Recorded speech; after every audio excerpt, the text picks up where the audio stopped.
స్త్రీ వశీకరణం కానీ పురుష వశీకరణం, ఈ రెండు వశీకరణాలు స్త్రీ కానీ పురుషుడు కానీ వర్తిస్తాయి.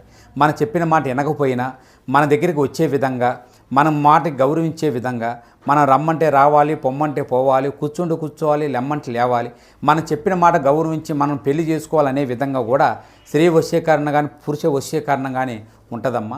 ఈ వశీకరణం అనేది వాళ్ళకి ఏ విధంగా ఎవరి గురించి మనం చేయాలనుకుంటున్నామో వాళ్ళ పేరు మీద కూడా ఆ వశీకరణం పట్టుకొని ఆ మంత్రం ఒకటి చెప్తాను.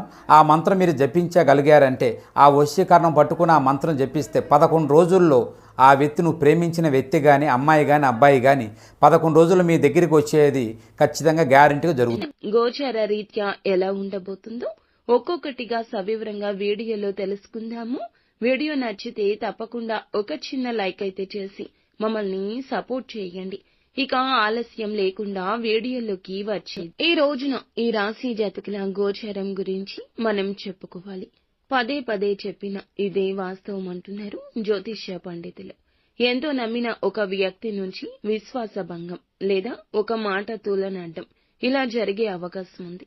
ఇది కుటుంబ సంబంధం కావచ్చు, ప్రేమ సంబంధం కావచ్చు, లేదా అత్యంత సన్నిహిత మిత్రుడి నుంచి కావచ్చు. ఒక విషయం తెలుసుకున్నప్పుడు మీరు తట్టుకోలేనంత బాధ అనుభవించవచ్చు. ఇది గుండె పగిలినట్లు అనిపించవచ్చు. అందుకే ఎవరి మాటల్ని, ప్రవర్తనను కూడా ఇప్పుడు ఒకసారి ప్రశ్నించుకోండి. భావోద్వేగాల్లో తీసుకున్న నిర్ణయాలపై కంట్రోల్ అనేది ఉంచండి. ఒకప్పుడు ఎంతో నమ్మిన ప్రేమ బంధం ఇప్పుడు సందేహాస్పదంగా మారే అవకాశం ఉంది. ప్రేమికులు ఇది గమనించండి. వారు దూరంగా మారుతున్నారేమో గమనించండి. ఒక పాత రిలేషన్షిప్ మళ్లీ గుర్తుకొచ్చి మీ ప్రస్తుత జీవితం తలకిందులయ్యే ఛాన్స్ ఉంది. ఇక ఇంట్లో ఒక పెద్దవారి ఆరోగ్య పరిస్థితి అనుకోకుండా చాలా వరకు తీవ్రంగా మారొచ్చు. మీపై ఎవరైనా తప్పు నింద వేసే అవకాశం ఉంటుంది. దానివల్ల కుటుంబ సభ్యుల మధ్య అన్య అభిప్రాయాలు కూడా ఏర్పడొచ్చు. ఈ రోజున మీరు ఖచ్చితంగా ఏమిటంటే గనక మీ మాటల విషయంలో, చేతల విషయంలో జాగ్రత్త.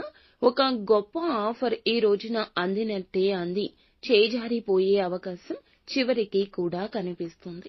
మీ సహోద్యోగులు లేదా వ్యాపార భాగస్వామ్యులపై మీరు పెట్టుకున్న నమ్మకం తక్కువ అవుతుంది. విశ్వసనీయ వ్యక్తులతో మాత్రమే కీలక విషయాలు పంచుకోండి. నిత్యం శివునికి పూజ చేసుకోవడం, వీలైతే రుద్రాభిషేకం చేయించడం మంచిది.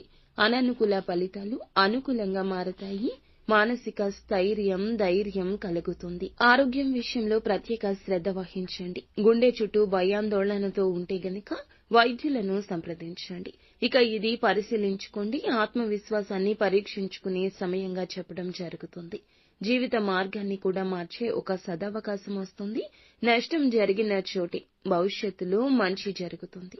నిత్యము శివారాధన చేసుకోవడం, కష్టం వచ్చినప్పుడు పరమశివునికి చెప్పుకోవడం, దైవారాధన చేసుకోవడం, దైవాన్ని గుడ్డిగా నమ్మడం మీకు మేలు చేస్తుంది.